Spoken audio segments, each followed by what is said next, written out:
¿Cómo están alumnos del nivel A? Tengan ustedes muy buenos días. Iniciamos esta nueva semana, ya prácticamente estamos a mitad del tercer bimestre y vamos a hacer la continuación de lo que es lectura crítica, su segunda parte. En este capítulo vamos a tocar exclusivamente las preguntas de argumento, ¿no? Recordando un poco lo que hicimos la clase pasada, vimos que en un texto argumentar significa expresar opiniones o rebatirlas con el fin de persuadir al receptor. En pocas palabras, el argumento es el razonamiento que demuestra, refuta o justifica algo, en este caso las razones que apoyan la tesis del autor. Y recordemos también que la tesis del autor es la posición del autor frente al texto que le está presentando. Por lo tanto, como puedes ver en la diapositiva, argumentar no consiste solamente en opinar, ¿no? O mejor dicho, hablar por hablar. Se trata de dar razones o pruebas de apoyo a una conclusión, razones que sean válidas. Constituye también el intento de apoyar las opiniones o razones, ya que por esta razón, cuando se te pide argumentar algo, ¿no? Justificar aquello, tiene que ser pues razones válidas, ¿no? Esta cualidad de argumentar son tan importantes en la búsqueda de la verdad y la concreción, por ejemplo, de la ciencia, ¿no? Y en este caso lo vamos a ver también en los textos. Por decir, cuando tú de repente en el colegio faltabas un día, ¿no? Te pedían las razones por las cuales había faltado, ¿no? Entonces tú das tu argumento, pero ese argumento tiene que ser un argumento de peso. Por ejemplo, yo recuerdo que eh, una mamá del salón justamente de ustedes mandó un comunicado diciendo de que se le había derramado la leche en su uniforme y que por eso no había faltado.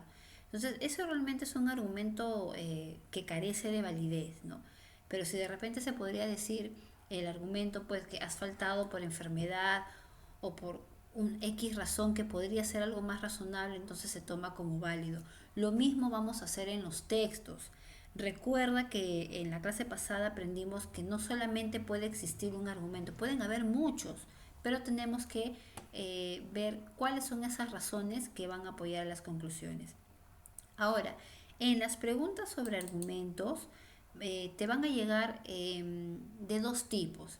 El primero puede ser desde el punto de vista y el segundo puede ser tipo diálogo. Vamos a ver un ejemplo de cada uno. Por decir, desde tu punto de vista, ¿no? En esta lectura dice lo siguiente: con el amor lo que realmente pasa es que es un artilugio de la naturaleza para perpetuar la especie, ya que establece un vínculo afectivo innecesario que termina siendo un gran lastre para el progreso personal y social. De no existir, el individuo no se preocuparía por la reproducción y ejercería sus potencialidades. En pocas palabras, lo que el autor trata de decir acá es que el amor es como un artilugio, significa engaño, mentira. El amor dice que es un engaño, ¿no? En el caso de la perpetuación de la especie, es decir, estamos hablando de los hijos, ¿no? Dice también de que justamente esta perpetuación, es decir, los hijos, no permiten que la persona pueda sobresalir, tanto en lo personal como en lo social. Aunque yo discrepo mucho con esto, ¿no? Pero bueno, es el punto de vista de cada uno. Ahora, el autor también menciona que si el amor no tuviera como un objetivo, como uno de los objetivos, la perpetuación de la especie, es decir, casarte y tener hijos, ya las personas, en este caso los esposos, tendrían la oportunidad de realizar otras cosas, por eso dice ejercer sus potencialidades. No se preocuparían tanto por el hecho de tener o no tener hijos, sino de repente realizarse más como personas. Entonces, estamos viendo acá que pueden haber puntos de vista, ¿no? Por ejemplo, te dije hace un momento, desde mi punto de vista yo discrepo totalmente, pero quién sabe tú tengas otro punto de vista. Pero ahora vamos a ver con respecto a lo que dice el autor. ¿Cuál es la tesis del autor? Recordemos que la tesis es su punto de vista y según ¿cómo se llama? El texto, él menciona que el amor es un engaño, ¿no? Porque dice que es un artilugio de la naturaleza, que te engaña para que puedas tener descendencia. Ahora, ¿cuáles son sus argumentos para que él diga que el amor es un engaño? ¿En qué se basa él en su texto? Bueno, vamos a ver dos cosas. Primero dice que los hijos, o sea, la descendencia, ¿no? No permiten el progreso personal y social de la persona, ¿no? Eso es lo que él dice. Tú puedes estar de acuerdo o no, yo también, pero eso es lo que él dice. Ahora, otra cosa que también él menciona en el texto es que el amor trae consigo la reproducción, ¿no? Y bueno, como te decía, es desde el punto de vista. Por eso estábamos viendo, ¿no? El punto de vista. Puede que tú estés de acuerdo, puede que no, ¿no? Hay muchas parejas que se casan 10, 15 años y no deciden tener hijos, pero para el autor es así. Entonces nosotros acá en el punto de vista tenemos que ver, repitiendo, vale la redundancia, cuál es el punto de vista del autor. Tu opinión y mi opinión pueden quedar ahí, pero en un texto te piden la opinión del autor, aunque no estemos de acuerdo. Ahora, en una pregunta tipo diálogo, ¿no? Tenemos acá un pequeño diálogo en el cual dice lo siguiente. Compradora, 2 soles no es mucho. Los tomates no deberían costar tanto. Están todavía inmaduros y son pequeños. Vendedora, los tomates maduran rápido. Aunque sean pequeños es el precio justo, pues el transporte ha subido de precio, ¿no? Y eso que no preguntaron por la carne, dice acá. Entonces vemos acá que hay un diálogo, pero vamos a ver cuáles son las argumentaciones en este pequeño diálogo. Por ejemplo, podríamos decir que el punto central en la controversia, la discrepancia entre los dialogantes es cuál sería esa discrepancia, ¿no? ¿Cuál es el punto de la discrepancia? La venta de los tomates o el precio de los tomates.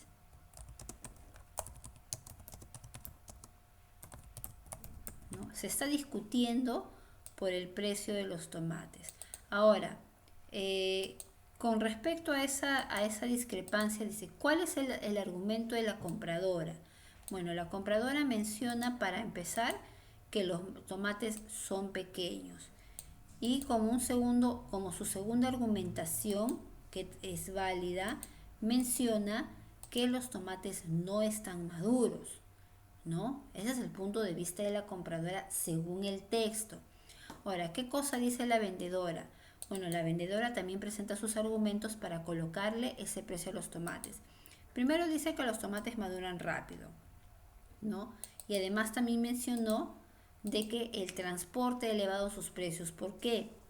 Porque se supone, según la vendedora, que los tomates han tenido que ser traídos de algún lugar. Entonces, como el costo de la gasolina ha subido o el petróleo, lo que sea, ¿no? El combustible, entonces el precio tiene que elevarse para compensar lo que ella está vendiendo. Entonces podemos ver de que en las preguntas sobre argumentos, te pueden venir de dos formas. O puede venirte desde el punto de vista del autor o puede venirte en forma dialogada, ya a nivel general. Y voy a pasar un ratito al esquema para que lo puedas entender mejor. Todas estas preguntas de argumento pueden venir bajo estas dos formas. Ahora, ¿qué cosas puede venir bajo el punto de vista o diálogo? Ahí vamos a entrar a detallar a los tipos de estas preguntas. Por ejemplo, ¿dónde está? Acá está. Tenemos la pregunta sobre refuerzo y debilitación de una postura. Quiere decir que acá también te puede venir desde el punto de vista o desde forma de diálogo. Pero ¿qué implica una pregunta sobre refuerzo y debilitación de una postura? Bueno, para empezar, una postura, cualquiera que sea, puede ser reforzada o debilitada con nuevos argumentos, ¿no? Si tú hablas de un tema, tú puedes reforzar dicho tema o de repente también lo puedes debilitar hablando cosas que, por ejemplo, no tienen sentido o que carecen de lógica y coherencia, ¿no? No todos refuerzan o debilitan al mismo nivel, dice. Unos lo hacen más mientras que otros lo hacen menos. Si tú tienes varios argumentos, por decir, para el tema del coronavirus, tú puedes tener 5, 10, 15 argumentos para no salir de casa. pero siempre va a haber uno que sea el argumento de más peso. Y otros argumentos pueden ser, por decirlo así, un tanto tontos que no lo van a reforzar, al contrario, lo van a debilitar. Entonces, en un texto pasa algo similar. El grado de esfuerzo o debilitación de un texto se mide en relación con el argumento central, ¿no? Por eso es que la semana pasada aprendimos a identificar cuál es el argumento central y cuáles son los otros argumentos. Y ojo, no es lo mismo argumento central que la idea principal. Son dos cosas muy diferentes, ¿ya? Entonces, por ello es muy importante tener en claro cuál es el argumento principal del texto. Es decir, repitiendo, el argumento central es la idea de más peso que apoya la tesis o postura del autor. No es idea principal, ¿ya? También puede darse el caso en que una proposición no refuerza ni debilita el argumento y por lo tanto se hace neutral cuando se habla de un tema diferente. Quería entrar acá a detallar algo, ¿no? Si te has dado cuenta, el tipo de lecturas que ahora se están haciendo presentan un nivel más allá de, ¿no? Mientras el año pasado ustedes conmigo casi todo el año prácticamente hicimos tema, título e idea principal, estamos viendo ya otro tipo de lectura, que es el último nivel de la lectura crítica, ¿no? Entonces no debemos confundir el argumento central con la idea principal, porque el tema, el título, la idea principal y la idea secundaria es otro tipo de lectura. Son lecturas generalmente de interpretación, ¿no? De comprensión. En cambio acá ya estamos sacando un análisis, ¿ya? Que puede ser objetivo o subjetivo. Es decir, un análisis en el cual se te pida tu opinión o un análisis en el cual tengas que ver cuál es la opinión del autor, qué es lo que más se ve, ¿no? Porque cuando te piden tu opinión, la respuesta puede ser cualquiera de las 5 alternativas que te den. Entonces, generalmente te piden la posición del autor. Y el argumento central es la idea que va a reforzar o que va a apoyar a dicha tesis o posición. Entonces, no debemos de confundir esos términos. ¿Ya? No debemos decir de que el argumento central es igual que el... No, no es así. ¿Ya? Entonces, vamos a pasar a una lectura para poder hacer un ejemplo de esta parte. Dice lo siguiente: de la felicidad no sabemos de cierto más que la vastedad de su demanda, la vastedad, la amplitud de su demanda. En ello reside precisamente lo que de subversivo pueda tener el término, pues, por lo demás, resulta ñoñería de canción ligera o embaucamiento de curas. La felicidad como anhelo es así radicalmente un proyecto de inconformismo. De lo que se nos ofrece nada puede bastar. Se trata del ideal más arrogante, pues descaradamente asume que tacharla de imposible no es aún decir nada contra ella. Imposible, pero imprescindible, irreductible. Su rastro permanece tenazmente oculto, pero la nitidez de su reverso nos basta para impulsarnos a requerirla sin conocimientos. Como Jehová Moisés, solo nos muestra su espalda, pero también en ese caso ese disimulo resultaba beneficioso, ¿no? Podemos ver pues que esa lectura es un poquito más complicada, ¿no? Está hablando acerca de la felicidad, ¿no?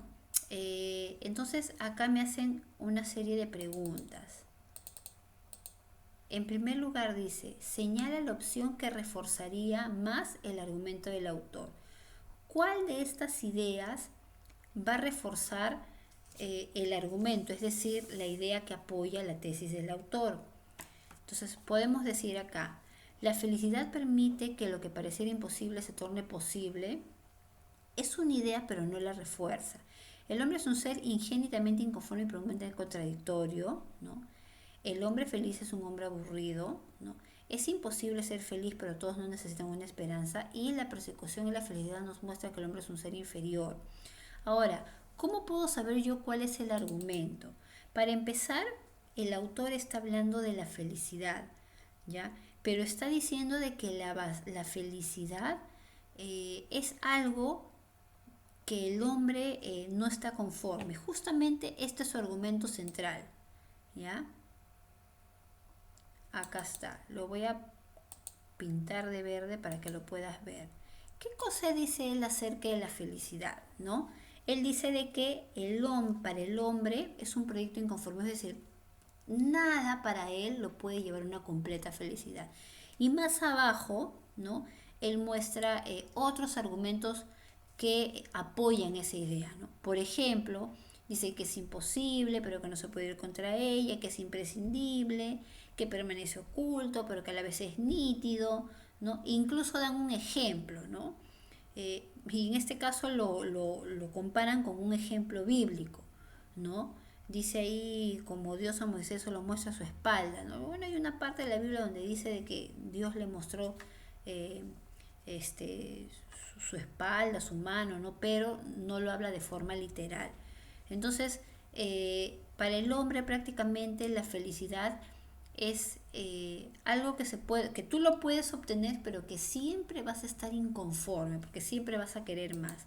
Entonces, de acuerdo a ese argumento, se puede decir que la alternativa correcta o la idea que apoya a ese argumento justamente es la B, ¿no? Porque siempre el hombre no es inconforme y encima es contradictorio, también dice por ahí, ¿no? ¿Por qué? Porque muestra acá, como dice ahí una parte, ¿no? Es oculto, pero a la vez es nítido, o sea, ¿cómo es, pues, no? Ahora, señala la opción que de ser cierta debilitaría el argumento del autor. Ya sabemos que para el autor la felicidad es algo contradictorio e inconforme. Entonces tenemos que buscar lo opuesto a eso. En este caso,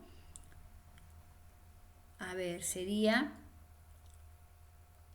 vamos a analizar. Aquel que no es feliz le falta el calor de Cristo. Ese ya es un argumento que no tiene nada que ver, ¿no? Porque acá no estamos hablando de religión. Nadie es feliz en el mundo porque nadie se ha esforzado por hacerlo. No, se supone que si el autor dice que la persona es feliz, pero se contradice, podría ser, vamos a separar. La felicidad no es un valor absoluto, es un conjunto de valores relativos que se alcanzan en momentos sucesivos a lo largo de la vida. Bueno, no tiene nada que ver con el tema. Durante la existencia del hombre este vela, es decir, se esfuerza por lo que quiere, no por lo que no puede. Y finalmente el hombre feliz aunque no lo sabe. Aparentemente las ideas más cercanas es la B y la D, ¿no? Pero acá dice que el hombre pues dice acá, nadie es feliz en el mundo porque nadie se ha esforzado por serlo. No, ¿no? Acá dice que la felicidad, a ver, ¿dónde está? Ya estoy acá. Dice que la felicidad es como un anhelo, ¿no? Es algo que uno realmente lo desea. Entonces vamos a ver acá. La idea que debilitaría o iría en contra, entonces sería, a ver, la letra B, ¿no? Nadie es feliz en el mundo porque es lo contrario. El hombre sí se esfuerza, dice, ¿no? Pero lamentablemente no se conforma con tenerlo, ¿ya? Pasamos a la siguiente. Pregunta sobre el punto central de la discrepancia. ¿Qué cosa es discrepar, no? Bueno, la discrepancia implica lo que es una pelea, una riña, una controversia o un debate. Por eso se dice que el punto central de la discrepancia es el centro de ello. En pocas palabras, en este tipo de textos intervienen dos o más personas que están discutiendo sobre un mismo tema y cada uno presenta un punto de vista diferente. Y de paso, dicho como lo muestra pues la imagen, los dos quieren tener la razón.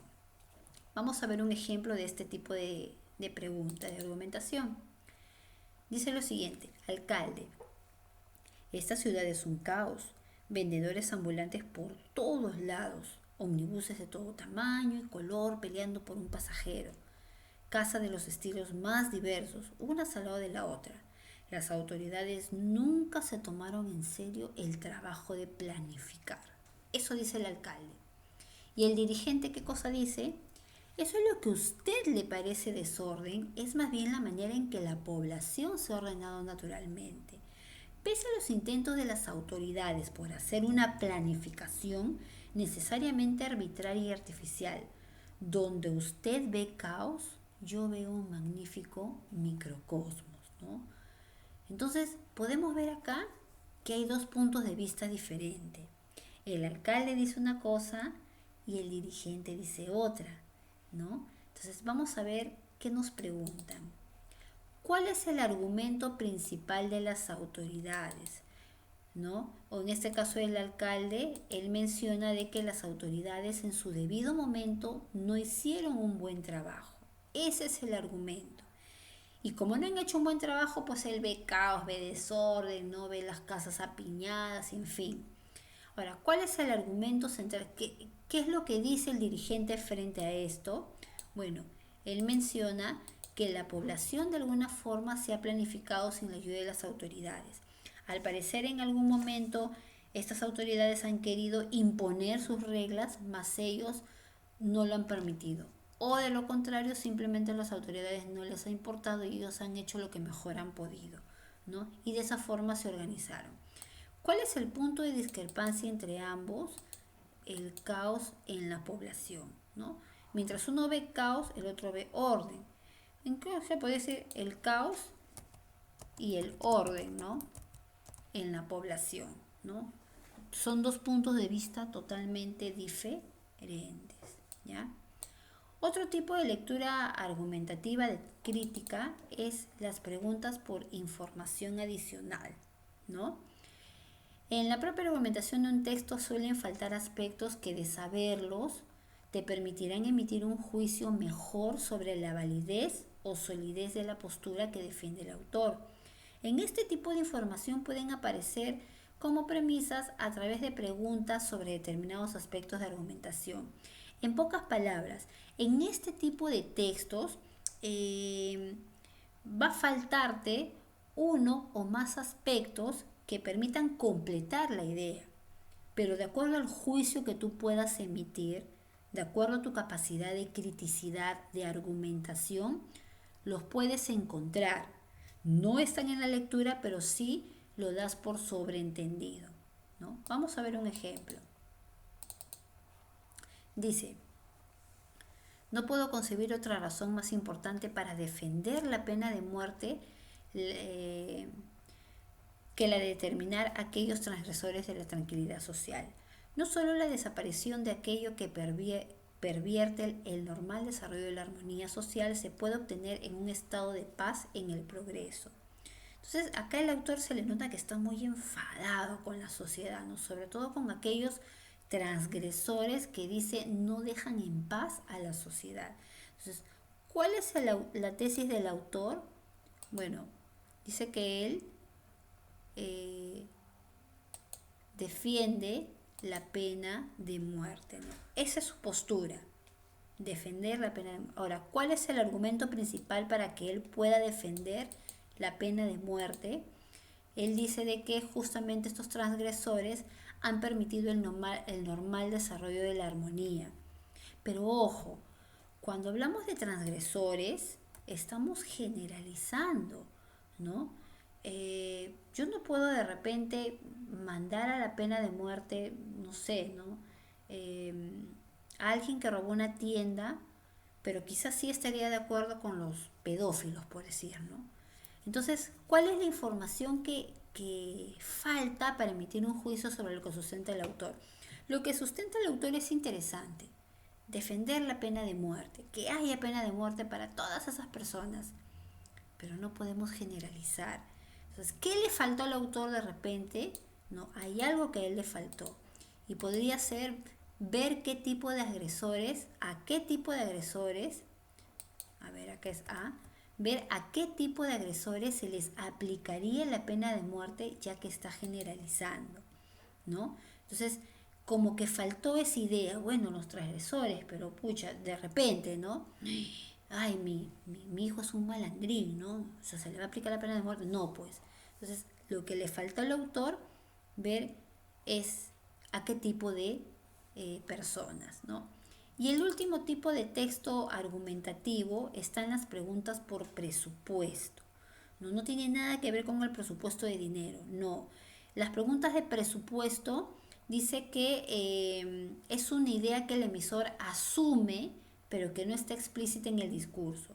¿No? Se supone que en todo tipo de comunicación el que te transmite una idea asume otras que no son necesariamente expresadas de modo explícito. Es decir, yo te puedo decir, por ejemplo, ¿no? Chicos, ayer falté por motivos de fuerza mayor, ¿no? De repente en clases presenciales. No te doy mis argumentos, pero tú en tu cabeza puedes estar argumentando. De repente Ana puede decir, su hijita se enfermó. O de repente Estefano puede decir, tuvo un accidente. O de repente Figueroa podría decir, se le hizo tarde, ¿no? O tuvo que ir al médico. Entonces cada uno de ustedes tiene sus propios argumentos, ¿ya? Ahora, a eso se le conoce como presupuestos o supuestos, ¿no? Pero son supuestas respuestas. Hasta que yo no te dé una respuesta válida, siguen siendo supuestos. Vamos a ver un ejemplo. Dice así, Mercedes recomienda a Javier, y ya te di acá la respuesta, ¿no? ¿Cómo debe ir vestido al matrimonio de su mejor amigo? Y le dice, mejor lleva la corbata azul, pues la roja no hace juego con tu terno. ¿No? Entonces, Mercedes le está recomendando cómo debe ir vestido. Pero yo te hago una pregunta. ¿Tú puedes recomendar algo sin saber? No. Para recomendar tienen que suceder dos cosas. Tienes que saber lo que pasa y tienes que visualizar lo que pasa.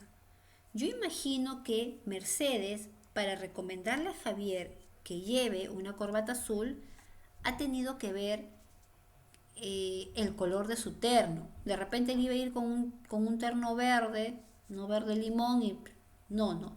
Entonces, Mercedes asume o supone qué cosa. ¿Cuál sería la respuesta? Entonces podemos ver de que ella ya sabe que Javier va a ir con un terno al matrimonio. Es posible que haya visto el color de ese terno, por eso le está recomendando que use una corbata de color azul. ¿Ya? Entonces estamos suponiendo, no estamos, y creo que es lo más lógico. Ahora, como te has dado cuenta, ¿no? El tipo de texto que estamos haciendo ahora pues son ya un poquito más críticos, ¿no? Son preguntas sobre argumentos y cualquiera de ellos puede venir bajo estas dos formas.